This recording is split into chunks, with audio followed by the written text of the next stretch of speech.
Welcome to the podcast room. Please introduce yourself, tell us your name, and what do you do? With great pleasure. So my name is Gianluca Galletto, or Galletto as they say in the States. I'm sorry. Don't be sorry. Anyway. So I work with the mayor's office in New York. I'm an advisor there, and I'm specifically working on how to redefine and enhance the strategy for New York to attract foreign tech companies and also help local tech companies there to expand abroad. And so we create a lot of partnerships with other cities around the world and sometimes nations. At the same time, I also work privately with my own advisory firm, and that's part of a larger team called Smart Cities New York. And we work with countries or local governments on designing smart city strategies, but we take a holistic approach. It's not like it used to be Internet of Things, ICT. This is like we look at how to make a city more livable, and so we start from looking at the problem and find integrated solutions. And every time, the most important thing is that at the core of each conversation, there's the people, the community. You need to involve them. Because they need to be participating. Right. And it's about solving people's lives, not about fancy technologies. Great. So smart cities is a talk about what that is exactly. So and specifically also we organize before I say that, I'm going to go and explain. We organize the most important conference in North America on smart cities technology solutions, let's say. It's called Smart Cities New York. And we just did our second year event last month, and we put together mayors from around the world, sometimes national governments leaders, like we had the president of Iceland, some minister of infrastructure from Canada, a lot of thought leaders, large corporations, and countries. They come together. We have workshops, we have panels similar to what we do here today to exchange best practices and learn from each other, but we also have an area which is really some sort of an expo, so where companies showcase what they have and they want to meet with local governments, because now the big important thing, that's what I think so to answer your question took a long way, but what do we do? It's just, what does it mean, smart cities? It just really means that, again, how can we solve problems of everyday life, like building more roads, or like how do we give access to people to transportation? How do we access to people to electricity, just to talk about where we're here now. But this is part of our larger conversation that's happening in the world right now, which is a movement. It's really a movement of, not just in the West, everywhere. It's basically national governments in many parts of the world are not as effective, and the nation state is not as strong as it used to be. Exactly. So local governments are taking their destiny in their hands way more and stepping in. Yeah. Also in realms of policy or and solutions making that were traditionally belong to the national governments. And for example, international partnerships. The city of New York doesn't really do foreign policy, but now we created agreements. We have an agreement with Berlin, an agreement with France. This is all purely on tech, but we also extend that to culture affairs. How do we deal with immigration? That's an extremely important thing. Definitely. And so, talk about immigration? No, we don't have to really delve into immigration, but an important point that you made was, obviously you're working behind the scenes in terms of working on infrastructure or just organizing how cities operate. So being that you're affiliated with New York, which is the biggest city, and now you're in Haiti, how are you planning to, sort of flip over what you know so that people here can care about this work that you're doing? Yeah, I think that's really the most relevant question here, why we're here today. And first of all, I came here sort of randomly, and I was extremely inspired with what's happening, and also meeting people from Haiti. And what I think we can do is that this country you have the opportunity to create, to leapfrog, really, to just take a jump and take advantage of what other countries and other places are doing. And that's also one of the most urbanized areas in countries in the world. I just learned it recently. I didn't know. Wow. So you can learn from what's happening in New York, but not so much what New York is doing, which can be relevant here. But sometimes the contexts are different. But also taking New York as the kind of the hub where you source ideas, solutions, practices from all over the world, and we want to try to bring them here and connect Haiti here, the Haitians that are in Haïtiens. I like to say Haïti more Haïtiens. Haïtiens, les Haïtiens. Oh, je peux le faire en français si vous voulez, en fait. Ok, un peu parce que...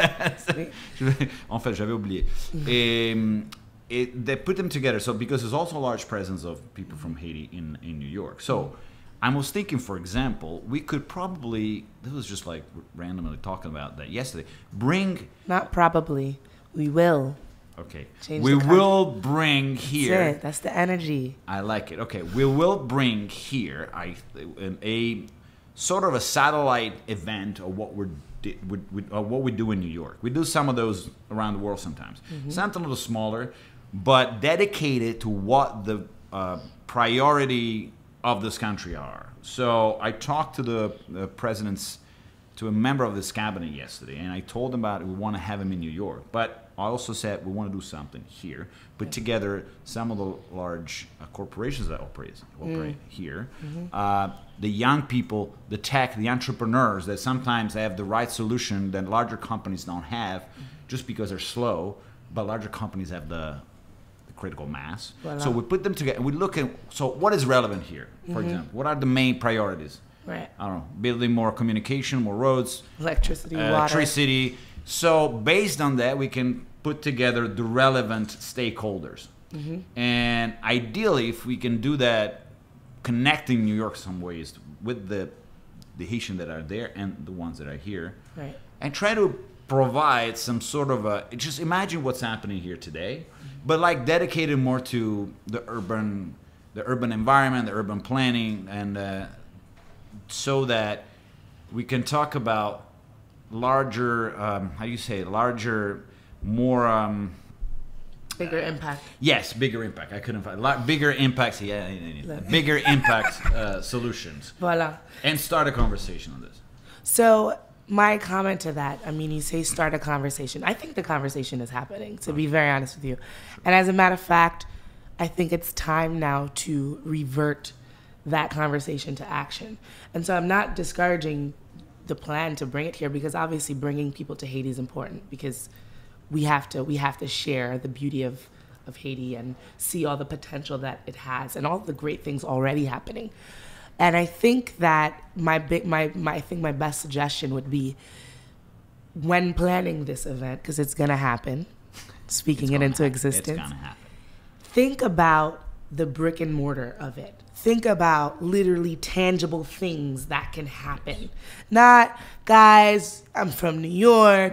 I'm running New York. I'm not. Port-au-Prince could be the next New York. I totally agree with you. I'm just teasing you, but I agree with you. But I guess the point that I'm making is the Haitians here need to actually have tangible things to do. And I think that's a great idea, to bring those people that's already doing the work to come here and create an educational training kind of setup so that the people here can have a to-do list. As soon as, here, and again, the Tech Summit is great. People are here and they're mingling with people that we have the opportunity to have people like you here, which is amazing. But now it's like, okay, after this week, we've exchanged business cards, we've taken your number, maybe I could hit you up when I have a question. But what work, like on Monday, what can an entrepreneur that's leaving the Tech Summit, what can they do on Monday, right? Yeah, you're touching, this is the most important thing, even especially for conferences. Right. If you organize a conference or a summit, the biggest challenge is how do we keep the conversation going? But not only just conversation, as you said. How do you translate the conversation into actionable things that then produce an actual result? Voila. So we're all for that. So I agree with you. I just that this is being like I was just like you. But definitely if we want, when we start planning this, we're going to look at the right. The right actionable items that can come out of it. What is, because otherwise it's just a feel good. We're together, we're inspired, and I've been to so many of those. We don't care, and nobody wants to come to those things anymore. There's a little bit of, honestly, there's a little bit of a bubble happening now in tech and stuff. This is false. Right. A lot of great summits and those. But I agree with you. So we have to focus, and we will. And That's what we partnering look with at. the organizers of somebody like the Haiti Tech Summit, I think the partnership is important because Completely. the people that would be at, something like Smart Cities are here. They're here right now. Yes, but that's why I came here because I was doing something with the on purpose-driven innovation. New York is trying to focus more on innovation and tech that is purpose-driven, that has an impact. Voila. We want to foster companies that solve environmental problems, education, access to jobs, and solving problems from single matters, not social impact, anything. Right. We're not interested in the next dating app just to be, although it's they're very used in New York. But no, but then I met so Christine Souffron while I was in a meeting and on this, and then we talked about what we like. She came to speak at our conference. Okay. As Mercedes New York. Nice. Yes, and then she said, "Okay, I'm doing this," and that's how we learn about each other. Perfect. So I'm saying that because there is value in getting together. Because you learn things I would have never been here. Of course. If it wasn't for that. Right. But I agree with you. We have to look at how to source actual, actual things to do. Things that we do, and could be an investment, could be a program, could be a pilot program. And exactly. So, for example, just something that can be done. And in New York, the city of New York has created the mayor's office of the chief technology officer. It was like a few years ago. They started really about 1 year ago a program called NYCX. So what are we doing? That office is taking New York almost like a testing round, really, for new solutions. So they identify a specific neighborhood. Usually it's neighborhoods that are not rich, because neighborhoods that need more, you know? And they say, this is the problem here. How do we solve it? And they launch a challenge, which is global. And they say, we want to improve. It was something about blind people, for example, improving the way they cross the street and things like that, the way the signals. And they ask startups, big companies, anyone to produce some sort of proposal. Then they select it, and they select the winner, then gets awarded a pilot contract. Amazing. So if you're a startup, for example, you start really deploying that. They give you some money because it goes through, procurement is always complicated. That's a way to also bypass that. Exactly. And they do it also globally. So some of these challenges are in partnership with Barcelona, with Paris, and because sometimes they're similar problems. Great. So at this point, it's a matter of putting the pen to the paper, making the phone calls, connecting, making sure that you line up this, because I think that's a great idea. I want to add one thing, because I think what's important. One of the benefits of doing this is also to put, in our case, was using New York as a global stage, so people come there and use it as a stage. In this case, it's about making, elevating a little bit. If you do it here, Haiti, and put it like in the global stage, in some ways, just becoming more visible. Because I've heard here also the narrative. The narrative is so important nowadays that people have a certain idea of Haiti, which I also had, and sometimes there's a mismatch between the reality and what the perception. And I'm working even with New York. When I go around the world, New York is not thought about. They don't think about New York as a tech place. They think about it's just finance or something like Broadway or fashion. It's huge tech. Of course. So same thing here. So we use that to almost showcase what's happening, and so people kind of become more relevant because people are just looking at you. Exactly. And then you take the fact that the link with New York gives you a little bit stronger leverage, just because of the place in New York in the world and the imagination of people around the world. Of course. So that's the other benefit, I think. Oh my God, this was amazing. What do you think of Haiti? It's your first time. Is this your first time? I'm speechless. Oh, wow. J'adore Haïti. Je peux réfléchir un petit peu? Of course. Bon, en fait, j'ai rencontré beaucoup de gens ici. Je suis complètement merveilleux, amoureux. Je suis tombé amoureux du peuple, des Haïtiens. Parce que j'ai pas vu beaucoup j'ai seulement été à l'aéroport ici, mais l'esprit des Haïtiens qui m'a vraiment frappé. L'esprit positif.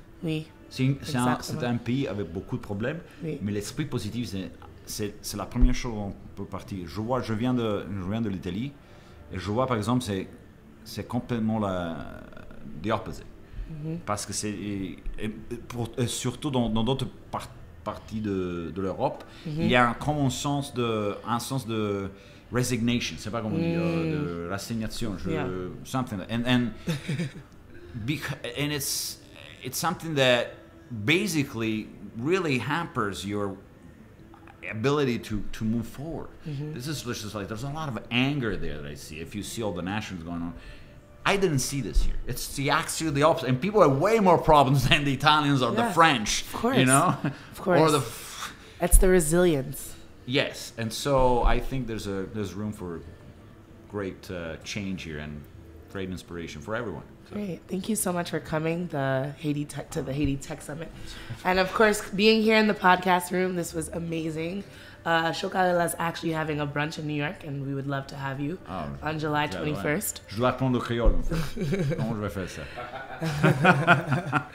And we'll be in New York again for Labor Day. We're doing a takeover, so we'd love, again, you gotta put your face in front of the Haitians so we see who you are. And obviously, I'm so excited for what you have in store, and I wish you all the best. And know that you have partners here. Fantastic. All right? Thank you. Thank you so much.